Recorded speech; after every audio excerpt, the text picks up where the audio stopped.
everyone, and welcome back to more Bloons battles. So, in this video, what I thought I would do is, take a turn with the, what was it, Boomerang Monkey? Yeah, Boomerang Monkey. So that is what we will be using in this episode, just, Boomerang Monkey. And my favorite is the left section instead of the right, which is the, what is it called? Glaive Thrower?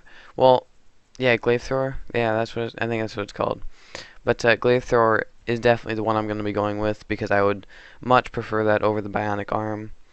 I don't know. Well, one, because it looks cooler, but also because it's just, you know, I mean, it's more powerful, I'm pretty sure.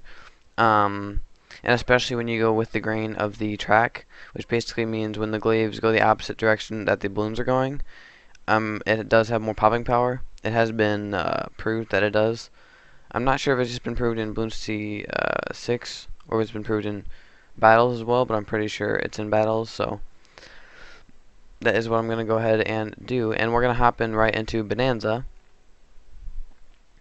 And the reason for that is obviously because Bonanza is the greatest mode. Just having all that money just to do whatever you need to do is just great. So, yeah, we finally hop into a match. Finally found someone. My win-loss ratio is getting a little better.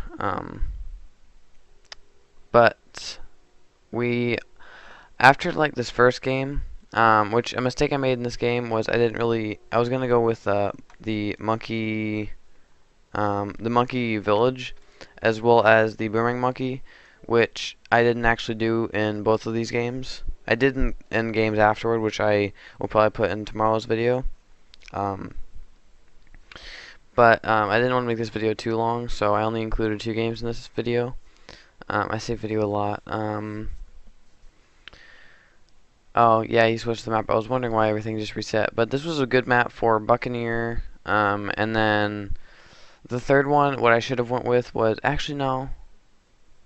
Now I'm thinking, if I would have went with Monkey Village, actually... I don't know how I would have done that because I would have had to have so many monkey villages, but as you can see, I did just plop down a boomerang monkey. And again, this video is pre-recorded, so this is obviously not live commentary. But recently I have been playing quite a bit better without live commentary, so that may be the way I keep it, unless you guys do want me to do live commentary. So I don't know if it matters, but let me know. We just popped down a few boomerang monkeys. This map is pretty good for boomerang monkeys, because like all the indents, if that's even what you would call them, all the indents is where I basically placed one, so it worked out pretty well. And I believe well, they both went against the grain, either to the opponent's balloons or the natural balloons.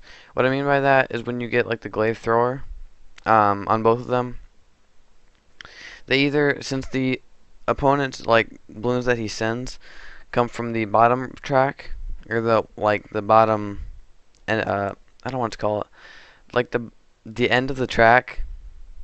So like you see where the natural balloons are coming, and then where the natural balloons leave, that's where the opponent's balloons are sent to me. So basically, one way or another, all my glaive throwers are going to be against the grain, which is basically what I was trying to say, meaning they just go against the track.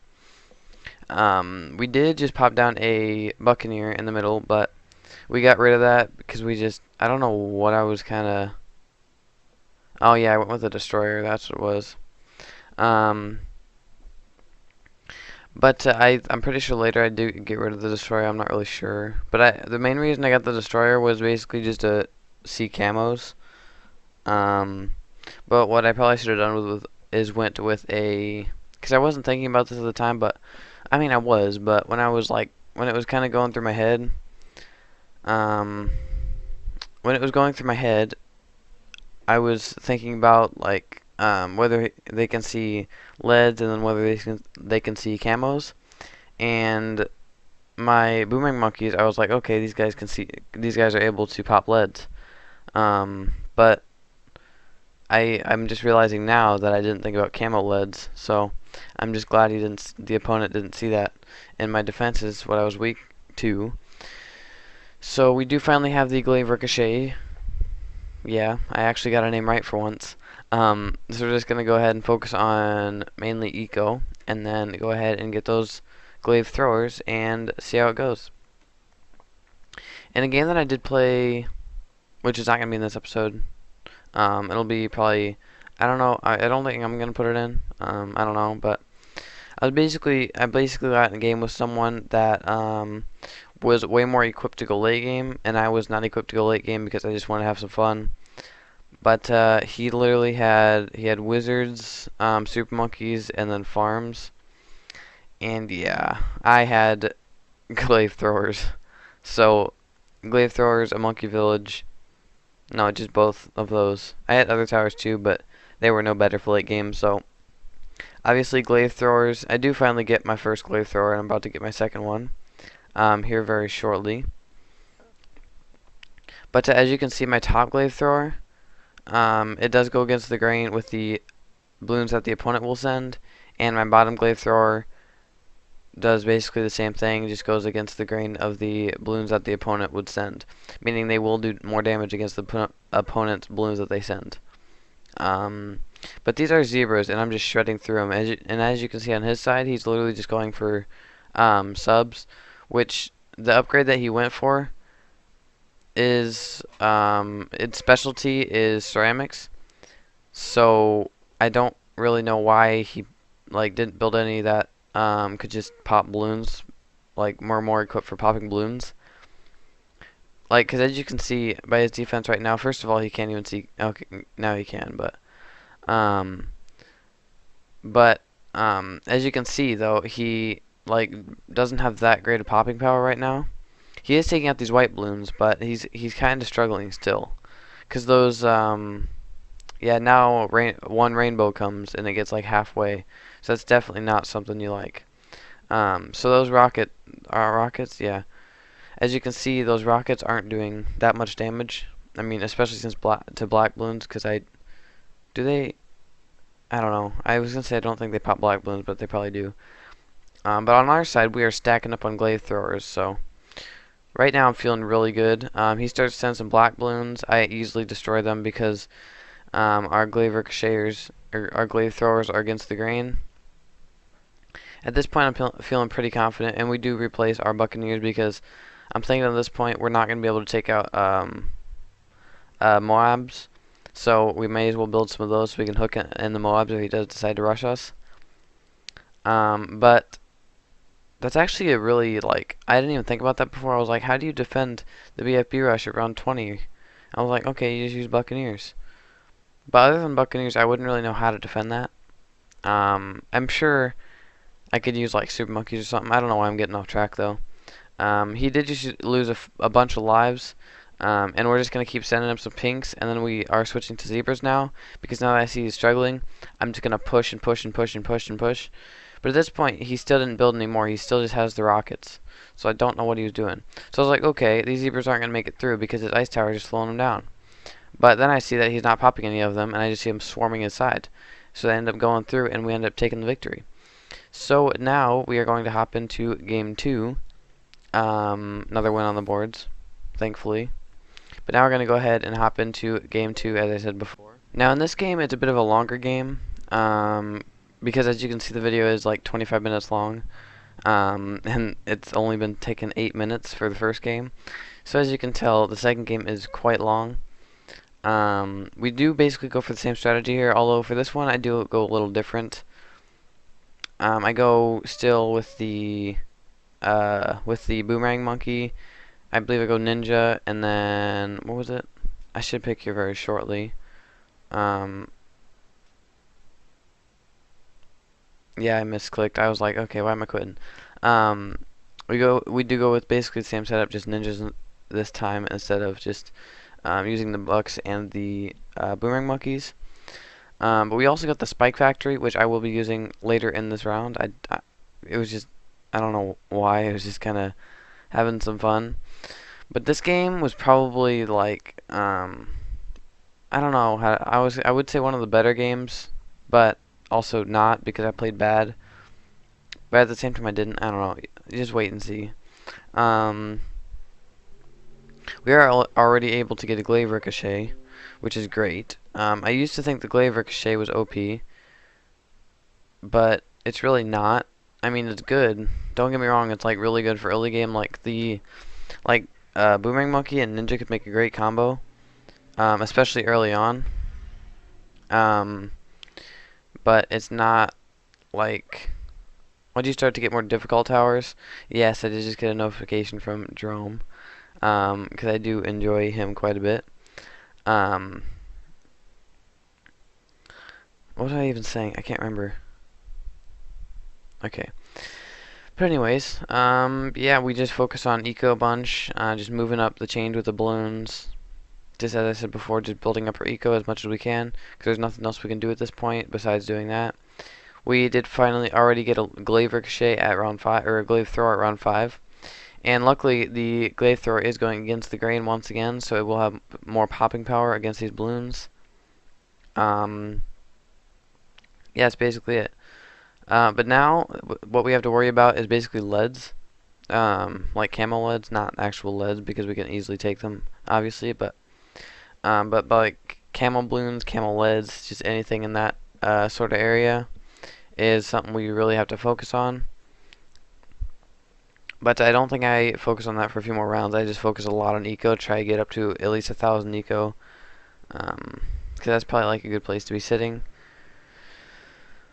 So yeah, he does go with a farm, and he does go with a bit of an interesting strat, which I kind of understand, because it does end up being my strat out in the long run, but not to the point. Okay, I need to stop, like, spoiling it. It's a good ending, but I need to stop, like, spoiling it. Oh, also let me know, like, if you guys would prefer sound rather than, sound, like, would you... Whew, okay, well, let's restart that sentence. Let me know if you guys would rather have sound or no sound. Finally said it, okay. But as you can see, we do throw that on Ninja, basically for the camos. But then the problem we ran into was camo leads, so I was just kind of hoping that, I mean, I was saving up money, but I was just kind of hoping that he wouldn't send them, but if he did, I could obviously easily prevent it, with a flash bomb ninja, so I wasn't really too stressed out about that. But our glaive thrower is still doing a lot of work for us, easily destroying these regens. We do go ahead and throw out a monkey buccaneer just to help with the well, like the camos and stuff, but also to help with the Moabs, just in case he does decide to rush us at round 20. Yeah, I believe like the earliest round you can get rushed by Moab is round 18 by Moab, and then round 20 by BFB. I think that's okay. Yeah, I think that's what it is, and that's like 25 or something for ZOMGs. Which I'm pretty sure the Monkey Buccaneer can still suck in ZOMGs too. I mean, I kind of doubt it. Wait, does it? I'm kind of interested in that now, but I'm pretty sure I do end up. Yeah, I do end up getting. No, I don't. I didn't even get sent a ZOMG this game, so I don't know what I'm talking about. But we are just destroying our eco right now. That sounds bad, but the good part of destroying, if that's even a thing. So basically building up our eco. Just building up our eco a bunch. Almost at 4,000 eco on round 17, which is not the greatest for Bonanza. But I feel like since I'm a bad player, I'm doing well. But I'm on his side. He is scaring me a little bit because he does look like he knows what he's doing, which is kind of bad for me. Those subs are really well placed, so he can fit like as many in there as possible. But the thing that worried me the most was that he does have them with the, what is that upgrade called? The rocket upgrade. All that I know about that upgrade is that it is really good at taking out ceramics and Moabs. So, like, sending him Moabs was kind of out of the question. Or was it? That may or may not be the way we beat him, but I just spoiled it. I apologize. But he managed to fit a lot in that area, which I was kind of surprised. But the thing that subs have a huge advantage over Monkey Buccaneers in that sense, because they do take up less space, I'm fairly sure. So, you can fit a lot more in those tight spaces, which, honestly, I used to like subs more, but then the Monkey Buccaneer, like in BC6, I definitely like subs more than Buccaneers. But in battles, I like Buccaneers more than subs. Because they do have, I don't believe, are destroyers? Oh yeah, destroyers are in Bloons T6, but destroyers in Bloons T battles are so much more important. And I say that because destroyers are really cheap, and they can easily stop the round 13 rush. With the battle energy, I almost said battle powder. Um, battle energy, the destroyer can easily stop the round 13 rush. I don't think it can with it may be able to without it, but it's just an absolute machine. But usually in Bloons T6, I usually go like for later game. So later game with a destroyer is not that great. Especially in Bloons T6, but even in Bloons T battles, late game with destroyer is not good at all. Because the Moabs and stuff start bombarding you, and destroyer is not good against Moabs. So, but that also is why they have the other upgrade, to suck in Moabs. But I would say that subs definitely beat out Buccaneers in late game. But if you're going for like early rushes and stuff like that, if you're not trying to go late game, maybe like up to round 30, then Buccaneers are definitely the way to go. Because you can take out, because the first Moab comes at what, round 28? So I do start building some spike factories, and I just fill up the map with glaive throwers, as you can see. On his side, he is doing really well. The dartling guns I'm not too scared of, because I know dartling guns aren't that great against Moabs. But then the subs are there. So he has a good setup. I don't know what he's doing with the wizards, but he does have a good setup, because the dartling guns are really good at, like, have a lot of balloon popping power. And the subs are really good at popping Moabs. So he does have a pretty good setup. I will give him that. As well as a bank, so he does have plenty of money. But I didn't really need a bank, obviously. Not that I had one, but I had plenty of eco to make up for it. So now we're just chucking down a bunch of, that was actually kind of lucky placement with that one. Now we're just chucking down spike factories to pop Moabs, like spike storms, because we don't really have anything that great about taking down Moabs. So, and I do think they're better than the spike balls. That's what they're called. Yeah, I think so. So we're just throwing these guys down left and right. Not even a big deal, since we do have plenty of money. But as you can see, he is definitely doing a lot better when it comes to popping abilities of balloons. We haven't seen our first Moab yet, but I was thinking that he'd easily be able to take it out with the setup that he does have. So, but our screen is filled up, and is still continuing to fill up with spikes right now. So we're doing really. I was about to say we're doing really well, but we're really not doing that great. I kind of just slapped a bunch of stuff on the screen. But the first Moab does come, and I'm like, okay, we just absolutely destroyed it faster than he did. But then I realized it was because there were spikes there. And then the next ones that came, we struggled a bit more with, as he didn't. So that kind of threw me off a bit, which is also why we just built a lot more Monkey Buccaneers to take out Moabs. Sorry if I was quiet for a second. I was listening at something. But as you can see, the balloons on my side are making it much further than they are on his, and he is destroying the Moabs much quicker, as well as the balloons that follow. So, like, we finally see our first few Moabs, and those Moabs just made it way too far on our side, which I'm a little shaky about. So at this point, what's kind of going through my head is that there's no way I'm going to be able to beat this guy late game. There's absolutely no possible way. I just don't have the towers that can compete with his. So I was like, okay, well now I need to. I was throwing some zebras at him. I don't know why. I guess I was just trying to catch him off guard. So what's basically going through my head now is saving up a buttload of eco and cash to prepare a ZOMG rush. That's that was kind of what I was going to go with, because it was kind of like an all or nothing sort of thing. I mean, I wasn't going to sell any of my towers to make that happen, obviously, but that was something I definitely knew I needed to do in order to win this game, because like, my towers obviously cannot compete to his, especially late game, like, not at all. So he would beat me late game, so I just couldn't let it get to that point, because then he would, I couldn't let him save up for a huge rush to send at me, which is something I was kind of worried about, but something I was, like, thinking about constantly, because I knew I couldn't let him, as I said before, like, save up, let him have time to save up for a huge rush to battle me.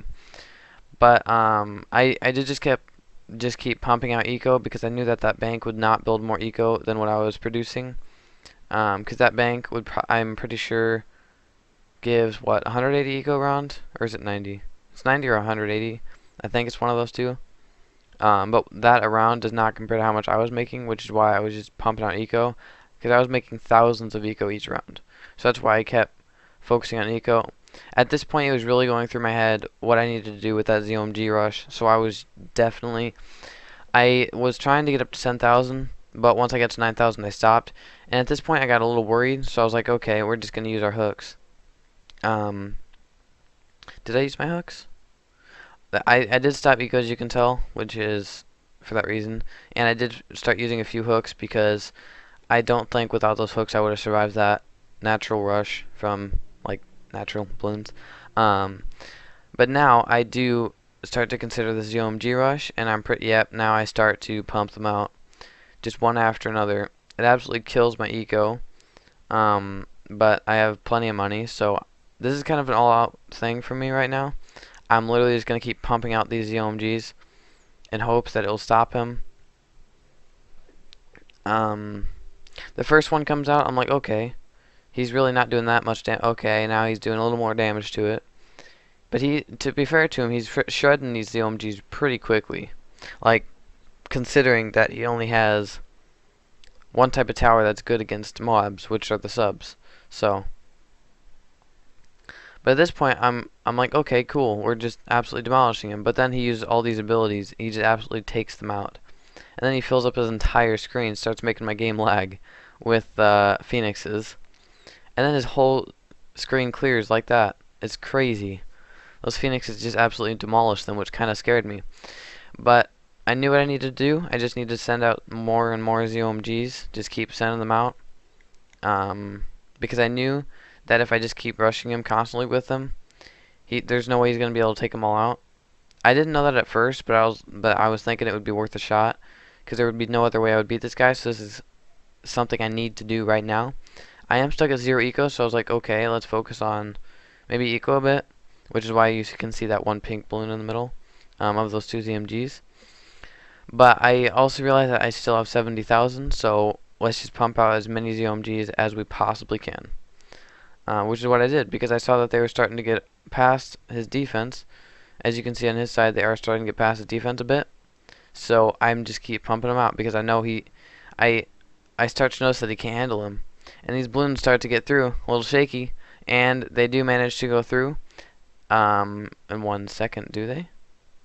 Oh wow, he did stop it. I didn't actually see that he did stop that part.